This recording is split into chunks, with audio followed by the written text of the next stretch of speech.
Սարգսյան, բարև ձեզ, շնորհակալ ենք, որ եկաք տաղավար, մի քանի թեմաներ եք առանձնացրել եւ երևի սկսենք հենց այս հարցից Նիկոլ Փաշինյանը Ռուսաստանում ինչ տեղի ունեցավ,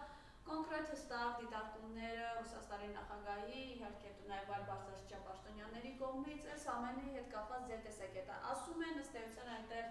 այսպես ասենք, հայտարարվելու հետևանքներն նաեւ հաջորդ օրը կառավարության նիստից հետո, որ նյարդերը տեղի տվեցին, իր պորտկումը լրագրողների նկատմամբ, մասնավորապես մեր գործընկեր Անի Գևորգյանի, որի հետ կապված դուք եւս խոսք ունեք ասելու, համեցեք։ Շնորհակալություն, ես կարծում եմ ինձանից առաջ այս տաղավարում գտնվել են մարդիկ, որոնք խոսել են Փաշինյանի մոսկովյան այցի մասին։ Կհիշենք, որ Նիկոլ Փաշինյանը Մոսկվա գնալուց առաջ մի քանի անգամ փորձեց հրապարակային բարձրաձայնել, որ Ռուսաստանը Հայաստանի բարեկամ երկիր է։ Մինչդեռ օրեր առաջ եվրոպացիները, երբ շքախմբով եկան մտան կառավարություն, մենք շատ լավ հիշում ենք, որ Փաշինյանը եւ իր թիմակիցները ասում էին, թե այստեղ են օգնելու մեզ հիբրիդային պատերազմ կանխելու համար։ Երբ որ ասում են հիբրիդային պատերազմ, այն էլ եվրոպացիներն են գալիս օգնելու, բնականաբար այդ հիբրիդային պատերազմ ասվածը հենց վերաբերում է Ռուսաստանի Դաշնությանը, բայց 180 աստիճան փոխելով իր տեսակետը Մոսկվայից առաջ Փաշինյանը կրկնեց, որ գնում է բարեկամ երկրի ղեկավարին տեսնելու։ Այնինչ տեղի ունեցավ Մոսկվայում, սա քիչ նախադեպ ուներ, որովհետև Ռուսաստանի Դաշնության ղեկավարը շատ բաց խոսեց Նիկոլ Փաշինյանի հետ, շատ պարզ ասաց, որ իր այն ուղղությունը, որ ընտրել է Հայաստանը իր արտաքին հարաբերությունների հարցում, կարող է Հայաստանին պարզապես ենթարկել տնտեսական կոլապսի։ Խոսքը գնում էր առաջին հերթին օրինակ գազի գնի մասին, չէ, Ռուսաստանի Դաշնության ղեկավարը շատ հստակ Նիկոլ Փաշինյանին հիշեցրեց, որ Ռուսաստանը Հայաստանին գազը վաճառում է $177 սահմանին, 300 քանի հազար մնացած այլ ծախսերով հասնում է սպառողին։ Դա արդեն ներքին ծախսն է, որը Ռուսաստանի հետ կապ չունի։ Մինչդեռ նույն Ռուսաստանի Դաշնությունը Եվրոպային գազը վաճառում է $600։ Այսինքն, եթե մենք մի պահ պատկերացնենք, որ Հայաստանը գնում է դեպի Եվրոմիություն եւ Ռուսաստանը Հայաստանին գազը կվաճառի $600, ապա պիտի պատկերացնենք, թե ինչ տնտեսական աղետ է սպասվում Հայաստանի Հանրապետությանը։ Ընդհանրապես բոլոր արտադրողներին, ջերմոցատերերին, շարքային քաղաքացիներին, եթե հիշում եք, սիրելի ժողովուրդ, ես իմ խոսքում այս տարվա մասին խոսելիս բազմիցս եմ նշել, որ մենք ունենք տասնյակ ընտանիքներ, որտեղ միայնակ ապրող մարդիկ այս ձմռանը ցրտահարվել են, չեն կարողացել հարյուրավոր ընտանիքներ պատշաճ իրենց բնակարանները տաքացնել, սա այն դեպքում, երբ Հայաստանում գազը սահմանին Ռուսաստանը վաճառում է, նորից եմ ասում, $177։ Կհիշեք, որ Փաշինյանը ասում էր Վենսի այցից անմիջապես հետո, այսպես ոգևորված խոսում էր մոդուլային ատոմակայանի մասին։ Հիմա դրա մասին մոռացվեց, որովհետև յուրաքանչյուր փուչիկ մի քիչ ավել է փչվում եւ այն տրաքում է։ Տրաքեց, դա հասկանում ենք, որ դա չկար, դա հերթական փուչիկներ, որ այստեղ Փաշինյանը փչեց։ Հիմա Մոսկվայից վերադարձել է, խոսում է արևային էներգիայի մասին, թե մենք արևային էներգիայով կկարողանանք մեր երկրի էներգետիկ հարցը լուծել։ Դու նորից ստում ես, Նիկոլ Փաշինյան։ Ես ասել եմ, սրանք սուտասաների եւ գողերի իշխանություն են, հիմա նորից ես պնդում եմ, որ այո, իրենք սուտասաների եւ գողերի իշխանություն են, գողեր ասելով ի նկատի ունեմ այն, որ իրենք հույժ գաղտնի փաստաթղթերով մսխում են մեր բյուջեն պարգևավճարի անվան տակ, իսկ սուտ ասելուն այլևս տեղ ու դադար չկա։ Իրենք միայն Շուշիի հանձնման հարցը 20 անգամ փոխել են, որպեսզի հասկանանք ինչպես եղավ Շուշիի անկումը, այդպես էլ մենք չենք հասկանում, որովհետև թիվ 1 պատասխանատուն ու մեղավորը ամեն ինչ փորձում է բարթել հասարակության վրա եւ ինքը դառնալ ոչ պատասխանատու եւ ոչ մեղավոր։ Հիմա Հայաստանում գեներացրել է հսկայական հակառուսական տրամադրություն, փորձում է բարեկամ երկիր գնալ իր շուստրիությամբ հերթական, ոնց որ իր ԿՊ-ում են տենց մտածում այդ գնացել այնտեղ իր ԿՊ-նա պիտի շուստրիություն անեն, որ կարողանան մեկը մեկի այդպես չի, դուք գնացել եք եւ ձեզանից մարդիկ հստակ պահանջում են, ասում են, մեզ հետ դուք տնտեսական կապերը պահում եք, թե գնում եք Եվրոմիություն, եթե գնում եք, ուրեմն բարի եղեք նաեւ ԵԱՏՄ-ից դուրս եկեք։ Չէ, ակնարկը մոտավորապես դրա մասին էր։ Պատկերացնում եք ինչ է նշանակում ԵԱՏՄ-ից դուրս գալ։ Դա նշանակում է Հայաստանը վերից վար ավերել, որովհետև այսօր յուրաքանչյուր գյուղացու արտադրանք, յուրաքանչյուր ձեռնարկատիրոջ արտադրանք, որը արտահանվում է ռուսական շուկա։ Մենք շատ նվազ արտադրանք ունենք, որ դուրս է գալիս եվրոպական շուկա, Միացյալ Նահանգներ էլ, ես չգիտեմ, գուցե եւ ջուր է արտահանվում կամ ոչ։ Մենք այդպիսի ծավալներ չունենք, որ կամ մեր արտադրանքը եվրոպական շուկայում այդքան էլ մրցունակ չի, որ իրենք այնտեղ արտահանեն, ստացվում է, որ Ռուսաստանը, որ մեզ թույլ է տալիս մեր տնտեսության մեջ շարժ անենք, մենք ասում ենք, չէ, մենք գնում ենք Եվրամիություն։ Դրա համար էր այս շատ են չէ ասում Նիկոլ Փաշինյանի հետ քույր քաղաք ճանաչված Արամ Սարգսյանը ասում էր, պիտի սկսենք մտածել ցուրտ ձմեռներին դիմակայելու մասին։ Այո, դուք Արամ Սարգսյան եւ Գրպանային Փաշինյանի մյուս ընդդիմադիրները միասին մեզ տանելու եք նորից 90-ական թվականներ, պարզապես առանց Արցախի, առանց հույսի, առանց արժանապատվության եւ ասելու եք այս սա էր, որովհետեւ մենք շատ լավ գիտենք, որ Եվրամիությունը չի սպասի Հայաստանին եւ չի սպասելու, փոխարենը տեսեք նախկինում, երբ որ մենք հստակ ունենք դիրքորոշում, որ Ռուսաստանը մեր ռազմավարական գործընկերներ, Եվրոպայի դեսպանատները վիզաները շատ ավելի հեշտ էին տալիս։ Հիմա խոսում են մի գլուխ խոսում են ազատականացման մասին, տոմսերը մարդկանց ձեռքը չեն ունենում, որպեսզի դեսպանատները մտնեն։ Այ այդ վիճակն է։ Հիմա Փաշինյանի այդ այցի շրջանակներում խոսվեց նաև երկաթգծի մասին։ Տեսեք, տևական ժամանակ է, ասում են, չէ, ճանապարհների ապաշրջափակում եւ այլն, ռուսական կողմին պետք է խնդրենք, որ երկաթգծի 12 կիլոմետր հատվածը կառուցի։ Ռուսաստանը ի զարմանս երևի իրենք մտածում էին չի լինի այդպես, Ռուսաստանը ասաց, որ կկառուցեմ։ Հիմա սա վերադարձավ, ասում է կոնսորցիումը կհանձնենք ղազախներին, ովքեր սենց ամեն օր, սենց մի նոր թափով սերտաճում են մեր թշնամի պետության հետ։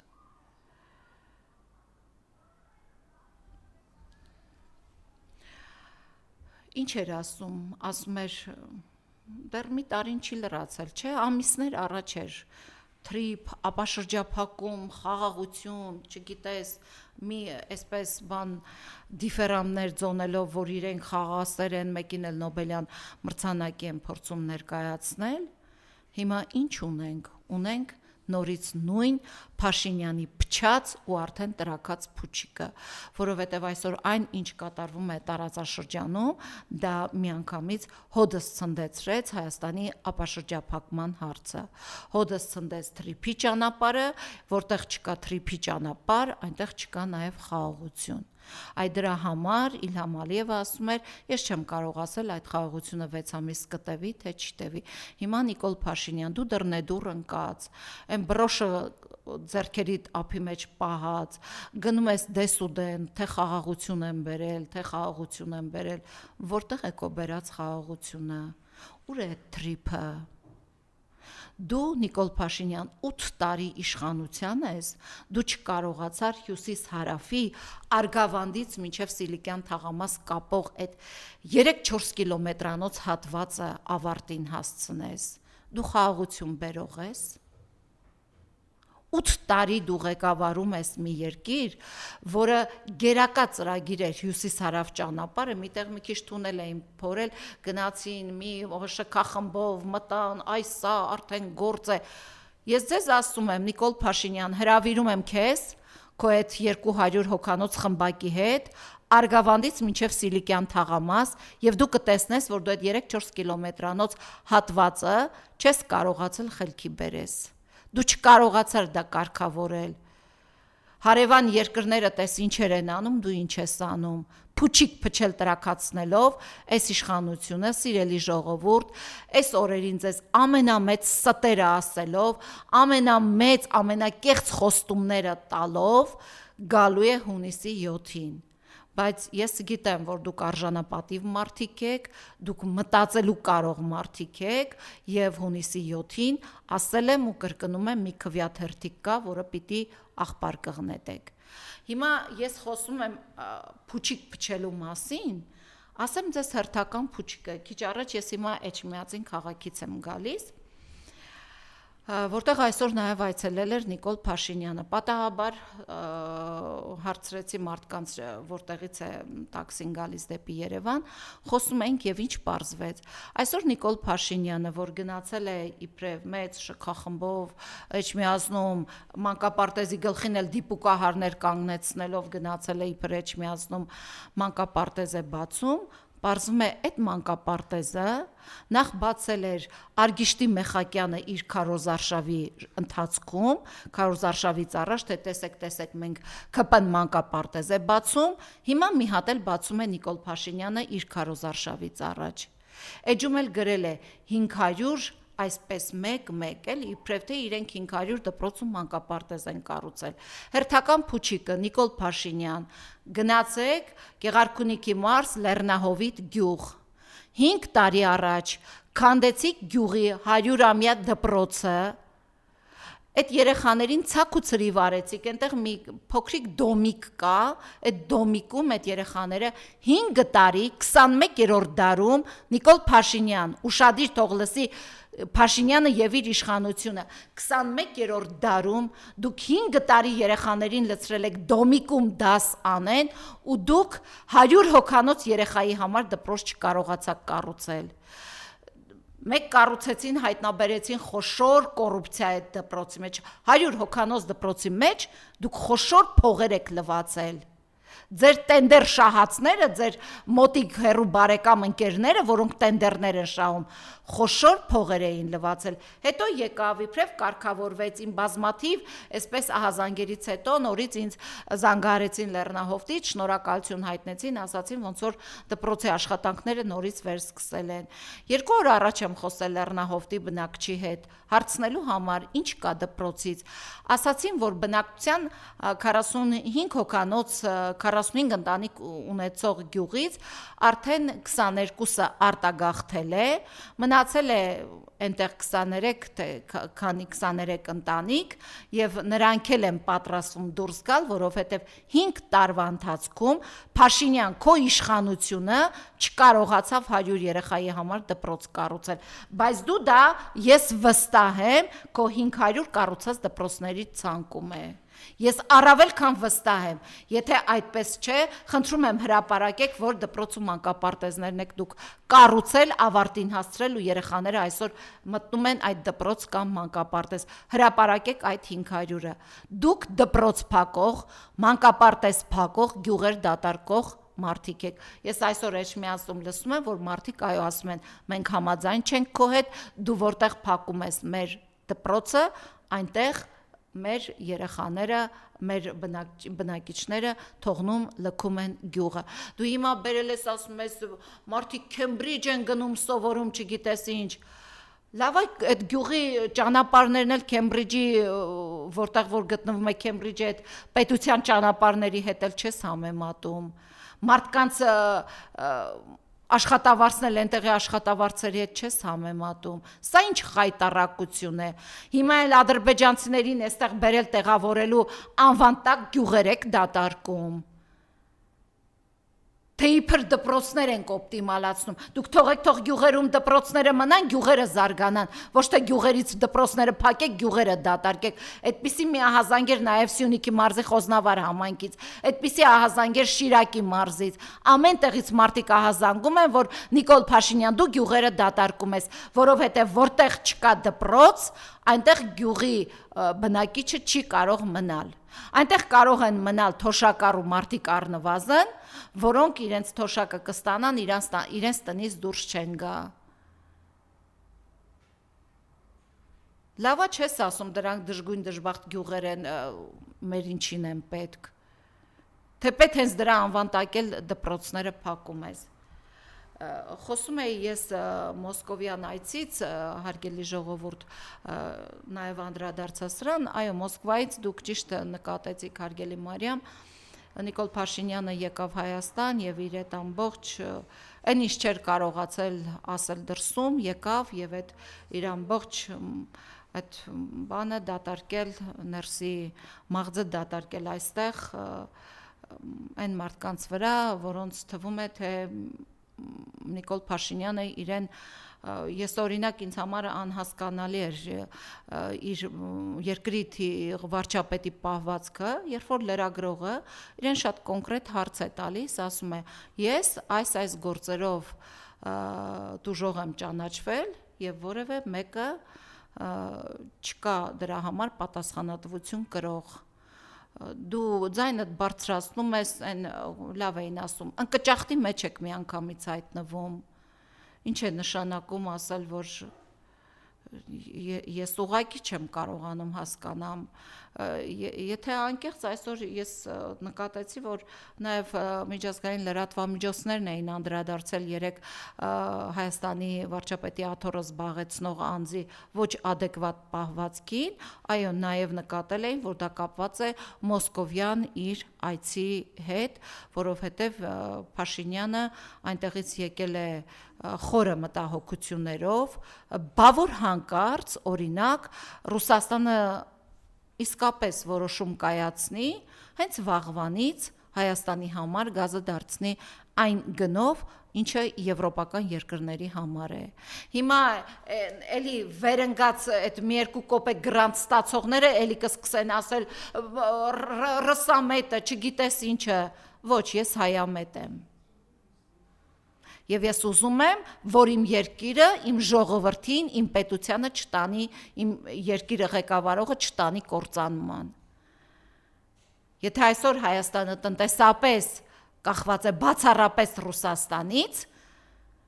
իր ցանկացած որոշում մենք կարող ենք ունենալ նույն այն իրավիճակը, ինչ այսօր ունենք Արցախի հետ կապված։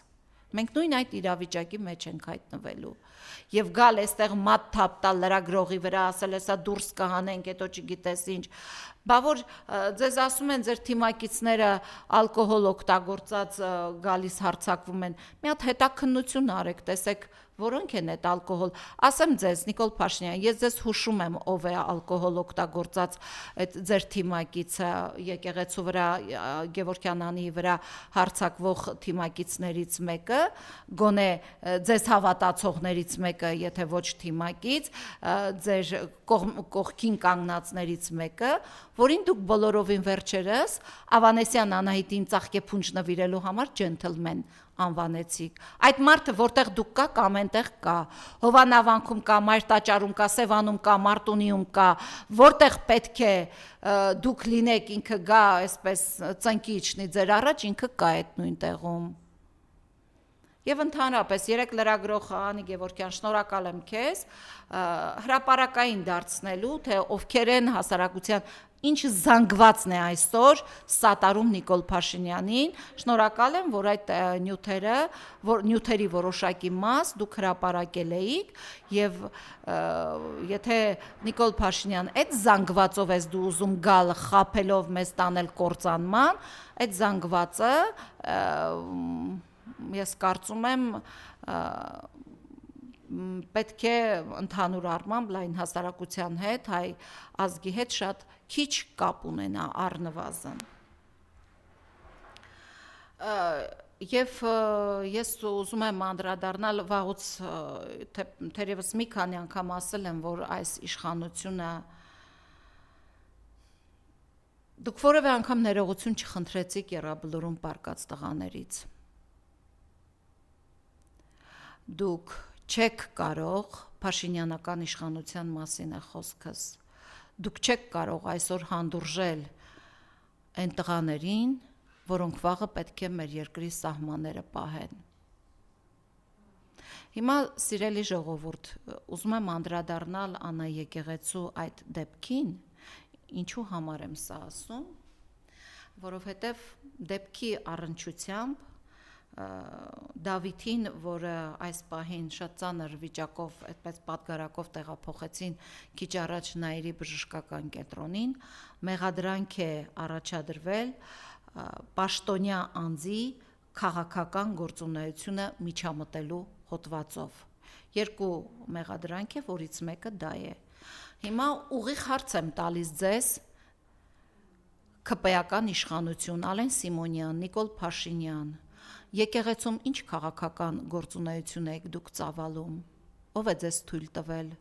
որ մի հատ էլ երիտասարդ պատանի տղայի վրա այդ հոդվածով մեղադրանք եք առաջադրել։ Երեք դուք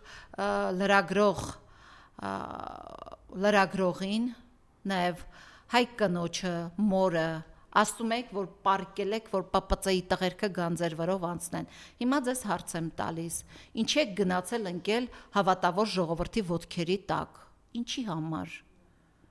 Ինչի եք գնացել այնտեղ, ինչ քաղաքական գործունեության միջամտելու հոդված է այս երիտասարդի վրա, եկեղեցին քաղաքական գործունեություն ծավալելու տեղ է։ Ինչ է ձեզ համար եկեղեցին։ Մենք ականատես ենք եղել վերջին ամիսներին ձեր Փաշազադեի հորդորով ձեր արշավներին հայ առաքելական եկեղեցու վրա։ Եվ ես վստահ եմ, սա ուղղակի դադար է, որպեսզի հավատավոր ժողովուրդը չըմբոստի եւ ընտրություններից առաջ ձեր վիճակը ավելի չբարթանա։ Ինչ եք մտել, պատարակի 25 րոպեով հավատացյալը չի մտնում, ինչի ներխուժեցիք եկեղեցի։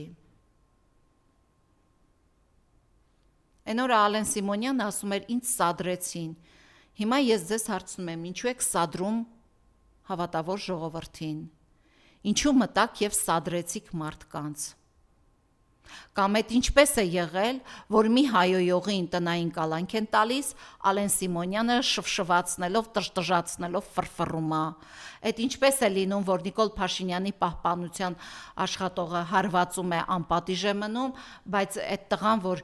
մենք չգիտենք ձեռքի ինչ շարժում ուղղակի արեց գուցե եւ պաշտպանվելու, նրա նկատմամբ քրեական գործ է հարուցում։ Այդ ինչպես եղավ Նիկոլ Փաշինյան, որ քո ավտոշարասյունը հղի կնոջը սպանեց, ոչ մեկ պատասխանատվության չենթարկվեց։ Եվ հիմա Նիկոլ Փաշինյանը վախեցնում է կրակելով։ Ասում է կարող է լինել այնպես, որ իմ պահպանությունը կրակի։ Ես հավատում եմ, որ նախընտրական պայքարը շատ թեժ է լինելու եւ Նիկոլ Փաշինյանը յուրաքանչյուր քայլի պատրաստ է գնալ։ Դրա համար, սիրելի ժողովուրդ, ես ձեզ խնդրում եմ, ձեր համար հանգիստ կգնաք տեղամաս, կքվյարկեք ոչ թե Հայաստանի թրքացման օգտին, այլ կքվյարկեք լավ Հայաստան ունենալու, անվտանգ Հայաստան ունենալու օգտին։ Տեսեք, Փաշինյանը ինչքան ժամանակ է, գուցե եւ մեր մի քիչ ավելի տարեց մարդկանց փորձում է համոզել, որ ինքը խաղաղություն է բերել։ Բայց խաղաղության պայմաններում հերթական զոհ ունենք բանակում։ Ես ուրիշ բան ասեմ։ Երեք մենք համահայկական ճակատշարժումը, դե սիրելի ժողովուրդ, գիտեք, մենք արդեն տևական ժամանակ է եւ անհայտ կորածների ընտանիքների, Պայթյունից անհայտ կորածների ընտանիքների, բռնի առևանգվածների, Արտաշիրիմում պահանջող ընտանիքների հարցերի, խնդիրների կողքին ենք եւ փորձում ենք հնարավորինս նրանց աջակցել այս եւ այն կառույցներում իրենց հարցերը գոնե տեղ հասցնելու կամ նաեւ ինչու ոչ լուծումներ գտնելու համար։ Ազգային անվտանգության նոր տնօրենը 3 անգամ նամակ է ուղարկվել նրան ընդունելու 23 թվականից հետո մի կերպ Արցախից մազապուրծ եղած այն ընտանիքներին, ովքեր իրենց զավակներին անգամ ադյալներով են հուղարկավորել, չեն կարողացել պատշաճ հուղարկավորել եւ հիմա ուզում են բերել այստեղ խնկարկման, մինչեւ որ իրենց վերադարձի հարցը կլուծվի, չի ընդունել, ուղղակի չի ընդունել։ 3 ծնողների հետ անվտանգության ազգային անվտանգության շենքի մոտ այդպես հավաքվեցինք, նամակ գրեցինք համայնքական ճակատշարժման եւ ծնողների անունից, ներս մտանք, խոսեցինք, հիմա պարզ հարց եմ տալիս, ասում եմ, չէ՞ որ Նիկոլ Փաշինյանը ասում է խաղաղություն է,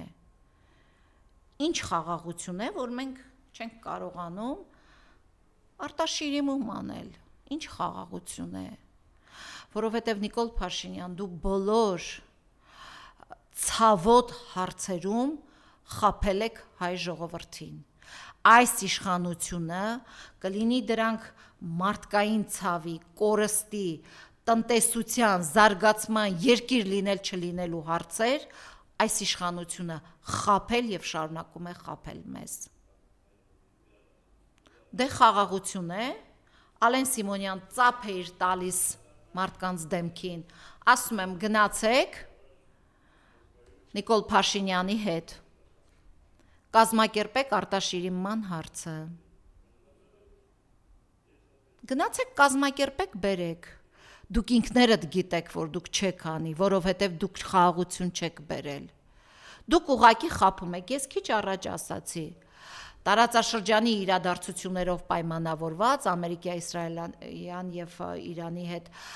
կատարվող իրադարձություններով պայմանավորված, թրիփի ծրագիրը այսպես հոդս ցնդեց։ Փուչիկ, տրաքեց այլևս չկա։ Հայաստանի ապաշրջափակման հարցը միայն այս իրադարձություններով փակվեց։ Հիմա Նիկոլ Փաշինյան, կուզես Էրդողանի գիրքը սեղմի կրծքիդ, կուզես Ալիևին սուրճի հրավիրի մի հատ էլ տորտ տար հետդ, կուզես ձեր ուրախ ավտոբուսով գնացեք Ստամբուլ ու Բաքու, փորձ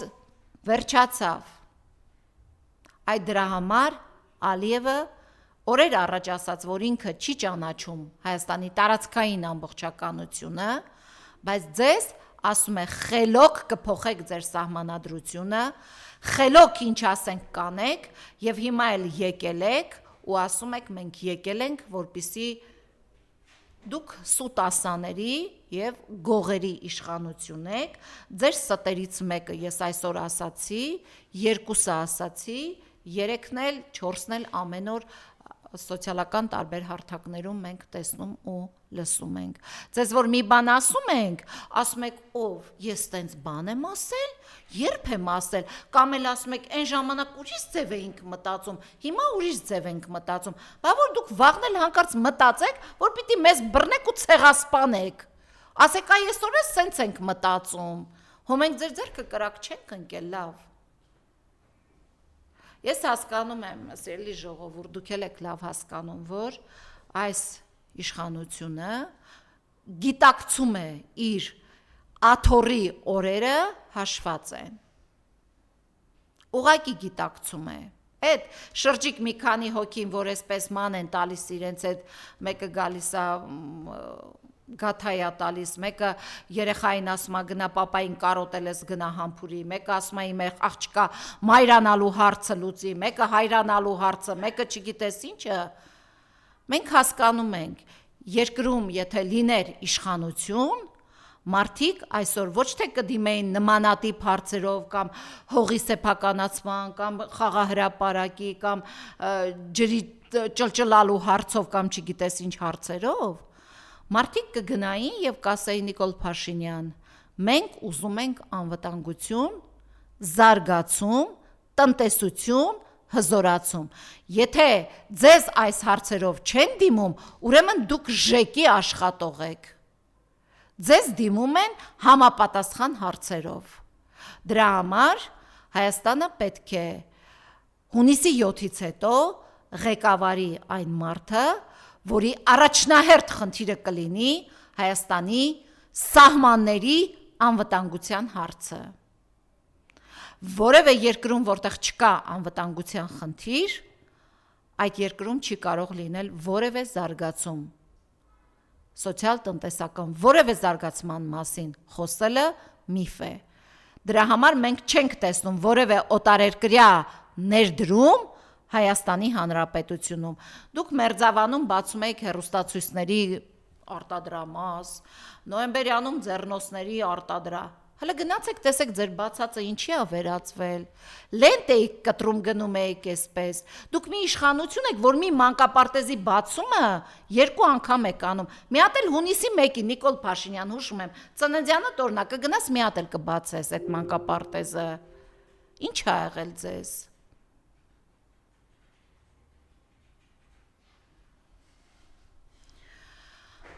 Այդ դրա համար, սիրելի ժողովուրդ, ես նորից եմ ասում, վերջին իմ այսպես այս հայելի ակումբում իմ զրույցները, առավելապես ես ուզում եմ լինի զրույց իմ ժողովրդի հետ, լինի զրույց մեր հասարակության հետ։ Ես ինչի եմ այս թեմաների մասին խոսում, որպեսզի դուք ուղղակի իմանաք, որ սրանք սուտասաների,